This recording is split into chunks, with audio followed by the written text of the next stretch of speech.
Shahryar, un nom synonyme à la fois de tyrannie et de transformation, régnait sur un vaste royaume imprégné de traditions ancestrales. Sa lignée remontait à des générations de monarques, leurs histoires tissées dans la riche tapisserie du pays. Le royaume, un creuset de cultures et de croyances, portait les empreintes subtiles du zoroastrisme, une foi qui vénérait les éléments et soulignait la dualité du bien et du mal. L'éducation de Shahryar, au milieu de la splendeur opulente de la cour royale, le prépara aux responsabilités du pouvoir. Il apprit les subtilités de la gouvernance, l'art de la diplomatie et les stratégies de la guerre. Entouré de conseillers et d'érudits, il absorba la sagesse des âges, se préparant à monter sur le trône et à perpétuer l'héritage de ses ancêtres. Cependant, les germes des futurs tourments de Shahryar furent semés au cœur même de son existence privilégiée. Le pouvoir absolu qu'il exerçait, associé à l'obéissance inconditionnelle qu'il exigeait, nourrissait un sentiment d'invincibilité. Cette autorité incontrôlée, bien qu'initialement source de force, éroda progressivement sa capacité d'empathie et de confiance. Le règne de Shahryar, à ses débuts, promettait une ère de stabilité et de progrès, une continuation de la prospérité dont avaient joui ses prédécesseurs. Malgré les apparences de prospérité, un sombre courant sous-jacent coulait sous la surface du royaume de Shahryar. Des murmures de mécontentement résonnaient dans les rues, portés par les vents de la rumeur et de la spéculation. Le pouvoir absolu du roi, autrefois source de stabilité, avait commencé à engendrer la peur et le ressentiment parmi ses sujets. La frontière entre justice et tyrannie s'estompait à mesure que l'emprise de Shahryar se resserrait, projetant une longue ombre sur le pays. Le style de vie fastueux de la cour royale contrastait fortement avec les difficultés rencontrées par le peuple. Tandis que le roi et son entourage se livraient à des festins extravagants et à des cérémonies opulentes, beaucoup luttaient pour joindre les deux bouts. Les graines de la rébellion, bien qu'encore dormantes, commençaient à prendre racine dans le terreau fertile de l'inégalité. Entouré de sycophantes et de béni-oui-oui, Shahryar restait inconscient du mécontentement croissant de son peuple. Il se fiait à des rapports qui brossaient un tableau idyllique de son règne, ignorant les avertissements de ceux qui osèrent dire la vérité. Le roi, autrefois symbole de force et de stabilité, devint prisonnier de ses propres peurs et angoisses. Le moment charnière qui transforma Shahryar d'un souverain juste en un tyran vengeur fut la trahison dévastatrice de sa première épouse. Ce fut un événement si bouleversant qu'il changea à jamais le cours de son règne et de son destin. La reine, qu'il avait aimée et en qui il avait eu une confiance aveugle, fut découverte dans les bras d'un autre homme, brisant sa foi en l'amour et la loyauté. Cette découverte fut un coup de poignard dans le cœur du roi, une trahison qu'il n'aurait jamais pu imaginer. La révélation le frappa comme un coup de foudre, le laissant sous le choc et consumé par une rage brûlante. Il se sentait trahi non seulement en tant qu'homme, mais aussi en tant que souverain, ce qui amplifiait encore sa douleur. Le monde qu'il connaissait, bâti sur les fondements de l'amour et de la confiance, s'écroula autour de lui. Chaque souvenir heureux avec sa reine se transforma en un rappel cruel de sa naïveté et de sa vulnérabilité. La profondeur de son angoisse et de son humiliation alimenta un désir de vengeance qui le consumerait pendant des années. Il ne pouvait échapper à la douleur, et chaque jour, elle se transformait en une haine plus profonde. Il considéra la trahison non seulement comme une offense personnelle, mais aussi comme une violation des vœux sacrés du mariage et une remise en question de son autorité en tant que roi. Pour Shahryar, cette trahison était une attaque contre tout ce qu'il représentait. Son orgueil blessé exigeait des représailles, non seulement contre son épouse infidèle, mais contre toutes les femmes, qu'il considérait désormais comme intrinsèquement trompeuses et indignes de confiance. Il ne pouvait plus voir une femme sans se rappeler de la trahison de sa reine. Dans un accès de rage aveugle, Shahryar ordonna l'exécution de sa femme et de son amant, un acte brutal qui marqua le début de son règne de terreur. Ce fut une décision qui scella son destin et celui de son royaume. Il jura d'épouser une nouvelle vierge chaque nuit et de la faire exécuter à l'aube, s'assurant qu'aucune femme n'aurait plus jamais l'occasion de le trahir. Cette promesse devint une sombre routine, un cycle de mariage et de mort qui plongea le royaume dans la peur. Le chagrin du roi s'était transformé en une obsession monstrueuse, le consumant et menaçant de détruire tout ce qu'il avait autrefois chéri. Son palais, autrefois rempli de vie et de joie, devint un lieu de solitude et de désespoir, reflet de son âme tourmentée. Le règne de terreur de Shahryar continua sans relâche, chaque lever de soleil marqué par l'exécution d'une autre jeune mariée innocente. Les jours se succédaient, et avec eux, la terreur grandissait. Les filles du royaume vivaient dans la peur constante, redoutant le moment où elles seraient appelées à la cour. Leur vie suspendues à un fil, chaque jour pouvant être leur dernier.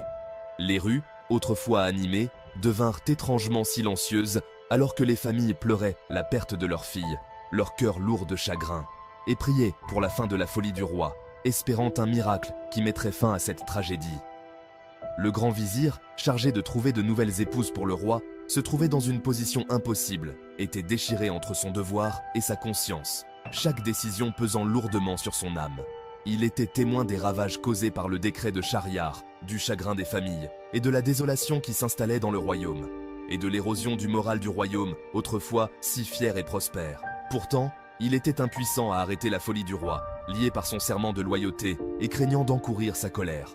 Son serment le tenait captif, incapable de se rebeller, et craignant d'encourir sa colère. Le cœur lourd de chagrin, il continuait à s'acquitter de sa sinistre tâche, chaque nouvelle mariée étant un symbole du désespoir du royaume. Chaque nouvelle mariée étant un symbole du désespoir du royaume. Le roi, consumé par son chagrin et sa rage, restait insensible aux souffrances qu'il infligeait à son peuple, son cœur endurci par la douleur. Le roi, consumé par son chagrin et sa rage, se retirait davantage dans son propre monde, restait insensible aux souffrances qu'il infligeait à son peuple. Il se retirait davantage dans son propre monde, s'isolant de ses conseillers et de ses sujets, refusant d'écouter leurs supplications, s'isolant de ses conseillers et de ses sujets. Le royaume, autrefois un phare d'espoir et de prospérité, était maintenant au bord de l'effondrement, chaque jour apportant son lot de désespoir. Était maintenant au bord de l'effondrement. L'avenir du royaume, autrefois si brillant, semblait désormais enveloppé d'incertitude et de désespoir. Un sombre présage pour les jours à venir. Semblait désormais enveloppé d'incertitude et de désespoir.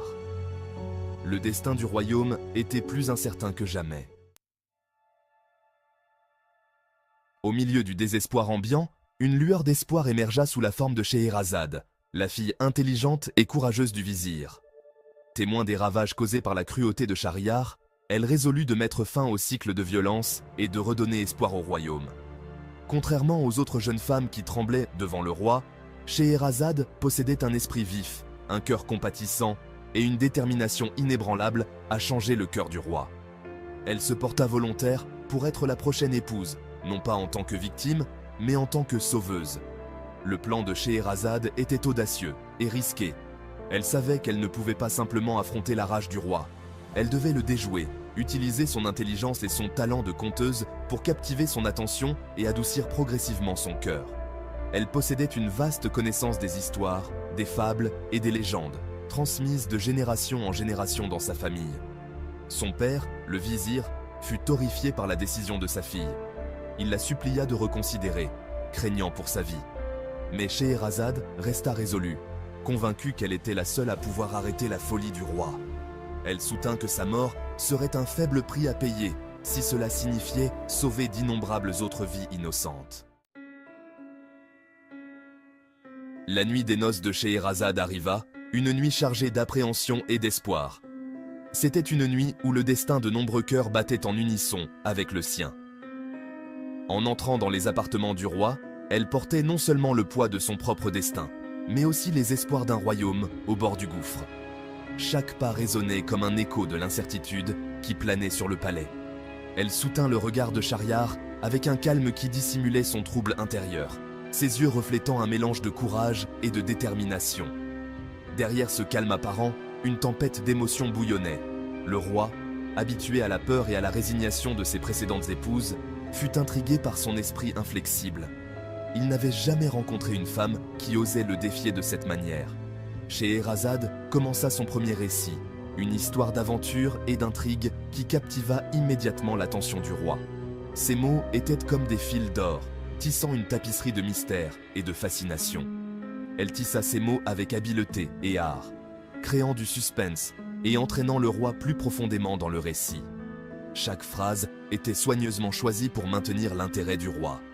À mesure que la nuit avançait, Shahryar se trouva de plus en plus captivé par les récits de Scheherazade, sa colère et sa suspicion initiale cédant progressivement la place à la curiosité et à la fascination. Il était comme ensorcelé par ces histoires. À l'approche de l'aube, Scheherazade laissa habilement son récit inachevé, créant un suspense qui laissa le roi impatient d'entendre la conclusion. Elle savait que ce suspense était sa meilleure arme. Schahriar, désireux d'apprendre le sort des personnages de l'histoire de Scheherazade, reporta son exécution, lui accordant un sursis qui s'étendrait sur 1001 nuits. Chaque nuit devenait une nouvelle chance pour elle de prouver sa valeur. La nouvelle de la survie de Scheherazade se répandit comme une traînée de poudre, allumant une étincelle d'optimisme dans le cœur du peuple. Il voyait en elle une lueur d'espoir dans des temps sombres, une preuve que l'intelligence et la sagesse pouvaient triompher de la cruauté.